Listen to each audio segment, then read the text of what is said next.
গ্যাসের পাইপলাইন বসানোর নামে রাস্তা গর্ত করায় সরব হল বিধায়ক দীপায়ন চক্রবর্তী। ঊর্ধ্বতন কর্তৃপক্ষকে লিখিত অভিযোগ তুলে দেওয়ার হুঁশিয়ারি বিধায়কের। কলেজ রোড ও সুভাষনগর এলাকায় গত পুজোর আগে পাকার রাস্তা নির্মাণের কাজ করা হয়েছিল, কিন্তু বুধবার গ্যাসের পাইপলাইন বসানোর নামে একটি বেসরকারি সংস্থা রাস্তায় গর্ত করার দৃশ্য প্রত্যক্ষ করে শিলচরের বিধায়ক দীপায়ন চক্রবর্তী সরব হন এবং এলাকায় পৌঁছে তিনি কর্মীদের জিজ্ঞেস করলে রাস্তা কাটার অনুমতির জন্য আবেদন করা হয়েছে বলে বিধায়ককে জানিয়েছেন তারা। এদিকে অনুমতি ছাড়া রাস্তায় গর্ত করায় তীব্র ক্ষোভ ব্যক্ত করেছেন দীপায়ন চক্রবর্তী। তিনি বিষয়টি নিয়ে ঊর্ধ্বতন কর্তৃপক্ষকে একটি লিখিত অভিযোগ তুলে দেবেন বলে হুঁশিয়ারি দিয়েছেন। সংবাদ মাধ্যমের সঙ্গে কথা বলতে গিয়ে বিধায়ক জানান, পূর্ব ভারতী গ্যাস এজেন্সির নামে একটি বেসরকারি প্রতিষ্ঠান অনুমতি ছাড়া রাস্তায় গ্যাসের পাইপলাইন বসানোর নামে গর্ত করতে শুরু করেছে, যা আগামীতে এলাকার জনগণকে নানা সমস্যায় ফেলবে। কারণ রাস্তায় গর্ত করার পর তা ভরাট না করলে বৃষ্টির জমাজল এলাকায় কৃত্রিম বন্যা বয়ে আনবে। বিভিন্ন বেসরকারি সংস্থার রাস্তায় কাজ করার পর সেই সড়ক মেরামত করে দেওয়ার প্রতিশ্রুতি দিলেও পরবর্তীতে কোনো ব্যবস্থা গ্রহণ করা হয় না। এই পরিস্থিতিতে অনুমতি ছাড়া রাস্তায় গর্ত করার বিষয়টা কোনোভাবেই মেনে নেবেন না তিনি। প্রয়োজনে বিষয়টি নিয়ে তিনি লিখিত অভিযোগ দাখিল করবেন বলেও কড়া ভাষায় জানিয়েছেন বিধায়ক। Bureau report, Assam prime network. গেছিলাম তো শ্মশান থেকে বেরোনোর পথে আমরা লক্ষ্য করলাম যে আমাদের কলেজ রোড সুভাষনগর যে এরিয়াটা রয়েছে, এই যে রোডটা আছে, এই রোড আপনারা দেখেছেন যে গত পুজোর আগে মাননীয় মুখ্যমন্ত্রীর নেতৃত্বে সুন্দর রাস্তা, একটা পিচ করা রাস্তা হয়েছে। আমি হঠাৎ করে লক্ষ্য করলাম যাওয়ার পথে যে এখানে রোড কাটা চলছে। আমি সাথে সাথে থামলাম, আমার পর জিজ্ঞেস করলাম যে এই যে রোড কেন কাটছে। বলা হলো যে না, এটা গ্যাসের পাইপলাইন বা কিছু নেওয়া হবে। আমি জিজ্ঞেস করলাম যে গ্যাসের পাইপলাইন নেবে তোমরা, রোড কাটিং পারমিশন কিছু আছে কি? ওনারা বললেন যে আমি তো বলতে পারবো না, আপনার লেবার বা আপনার সুপারভাইজার। সাথে সাথে আমি তাদেরকে বলি যে একবার কথা বলার জন্য, কথা বলিয়ে দেওয়ার জন্য তাদের ঊর্ধ্বতন কর্তৃপক্ষের সাথে যে রোড কাটিং পারমিশন কোথায়। তো এখানে আমাদের বিজেপির এখানে মণ্ডল সভাপতিও রয়েছেন, নীরজ চৌধুরী, ভাইস প্রেসিডেন্ট রয়েছেন দেবাশিস সিং। আমরা সবাই মিলে ওনাদেরকে বলতে চেষ্টা করলাম যে আপনাদের পারমিশন কোথায়। তখন আমাদের একটা পারমিশন দেখানো হলো, যে পারমিশনে শিলচরের বিভিন্ন রোডের রোড কাটিং পারমিশনের জন্য ওনারা অ্যাপ্লাই করেছেন বা বিভাগীয় কর্তৃপক্ষ থেকে সেই পারমিশন নেওয়া হয়েছে। কিন্তু সেখানে যে কথাগুলো লেখা আছে সেটা old Lakshmipur road, Janiganj road বা বিভিন্ন রোডের মেনশন করা হয়েছে, কিন্তু সেখানে সুভাষনগর বা কলেজ রোড মেনশন কিন্তু নেই। পার্টিকুলার এই যে যেখানে কাটছেন ওখানে নেই। ইঞ্জিনিয়ার সাহেবকে আমি ফোন করলাম, আমাদের পিডব্লিউডি ডিপার্টমেন্টের অনিরুদ্ধ নাগ মহাশয়কে। উনি আমাকে ওনার গ্রিভেন্স জানালেন যে আমরা এমনিতে বদনামি যে পিডব্লিউডি রোড ঠিক করছে না, কিন্তু মূল যে বিষয় রয়েছে এভাবে পারমিশন নিয়ে যায় ওরা, কিন্তু পারমিশন যদি 30টা নেয় তাহলে 130টা জায়গায় তারা রোড কাট করে। তার পরবর্তীকালে সেটাকে রেস্টোরেশন হয় না, রেস্টোরেশন হয় প্রপারলি, রেস্টোরেশন হয় না। তো আমি ডেকে পাঠালাম, অনিরুদ্ধ নাগবাবু এখানে এসছেন, উপস্থিত হয়েছেন। আমার কথা হলো প্রয়োজন হয় যে আমি বিধায়ক হিসাবে ওনাদের এগেন্স্টে রিটেন কমপ্লেন করব যে without road cutting permission Silchar শহরে কাদের মানে তারা আজকে উইদাউট পারমিশন তারা এখানে রোড কাটিং করছেন।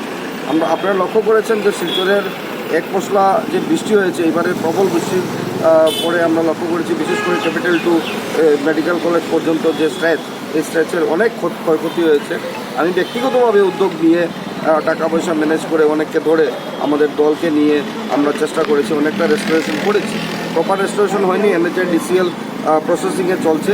ব্যক্তিগতভাবে সব উদ্যোগ নিয়ে কাজগুলো করছি, যেহেতু আপনাদের বিধায়ক আমি। তো NHIDCL ইতিমধ্যে এই কাজগুলোকে করবে, কিন্তু মূলত যে বিষয় রয়েছে অমৃত বা আমাদের এই যে পূর্ব ভারতী গ্যাস, যেভাবে তারা পাইপলাইন নিয়ে যাওয়ার নামে যখন রোড কাট করে, রোড কাটিংয়ের পর যে প্রপার রেস্টোরেশন হওয়ার দরকার, সেই প্রপার রেস্টোরেশন যখন হয় না, তখনই কিন্তু রোডটা ড্যামেজ তাড়াতাড়ি হয়, আর সেটার জন্য শিলচরের রোডগুলোর বেশি ক্ষতি হচ্ছে।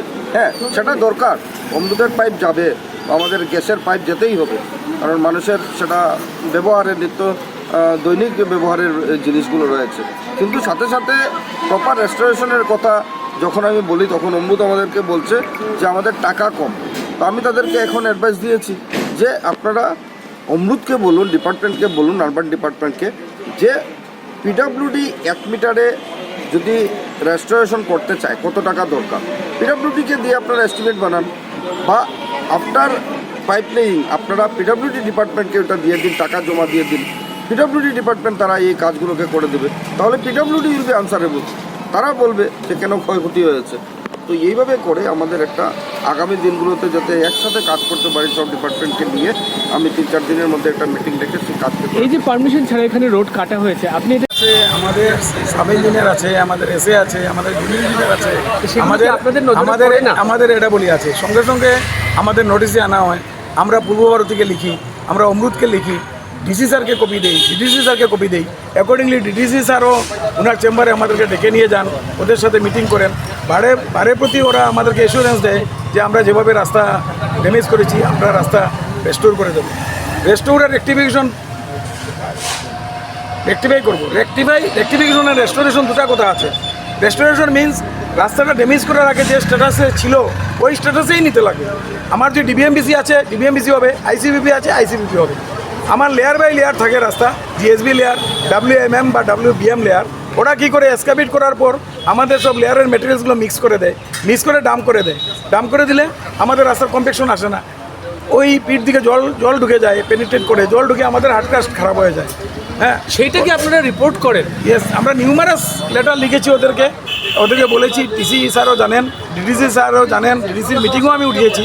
এখন অল্প আগে আমি ওদের অম্বুজা শ্রীবাস্তব আছে, ওদের কিবিজিএলের ইনচার্জ হেড, ওনার সঙ্গে কথা বলেছি। বললাম আপনাদের তো এক্সপার্টাইজ নেই পিডব্লিউডি রোড রেস্টোরেশনের, আপনি একটা কাজ করেন, আমরা এস্টিমেট দিয়ে দেই, যে রাস্তা ড্যামেজ হয়েছে আমাদেরকে এস্টিমেট অনুযায়ী ফান্ডটা দিয়ে দেন, আমরা করে নেব রেস্টোরেশন। তো উনি এইমাত্র এগ্রি হয়েছেন, বলেছেন ঠিক আছে আমাদের পাইপ লাইনটা করে নেই। পাইপ লাইনের সাথে সাথে আমাদের কিছু টেস্টিং থাকে, জয়েন্ট থাকে, বাল্ব থাকে, ওগুলো আমরা 1-1.5 মাসের মধ্যে শেষ হয়ে গেলে আপনারা আমাদেরকে এস্টিমেট দিয়ে দেবেন, আর এস্টিমের মধ্যে আমরা টাকা জমা দেবো, করলে পিডব্লিউডি করে দেবে। যদি ওরা আমাদেরকে টাকা জমা দেয়, তা আমি কথা দিয়েছি 10 থেকে 12 দিনের মধ্যে যা রাস্তা ড্যামেজ হয়েছে আমার পিডব্লিউডি ডিপার্টমেন্ট আপনাদের রাস্তা আগের মতোই করে দেবে, রেস্টোর করে দেবে। Because we have expertise, we have resource, machineries, materials and all. ওরা যারা কাজ করছে ওদের মধ্যে রোডের কোনো এক্সপার্টাইজ নেই, ওরা রাস্তা কোনো দিন বানায় নাই, ওরা পাইপ লাইনেরই কাজ করে। ওদিকে পাইপ লাইনের যেহেতু কাজ করে রাস্তাই বানাতে জানে না বা বানায় না ওদের থেকে আমরা ভালো রাস্তা পাবো না, ওরা রেক্টিফাইও করতে পারবে না আপ টু দ্য মার্ক। ওই জন্য আমি বলেছি অনেক হয়েছে, you please deposit the money to us and will restore.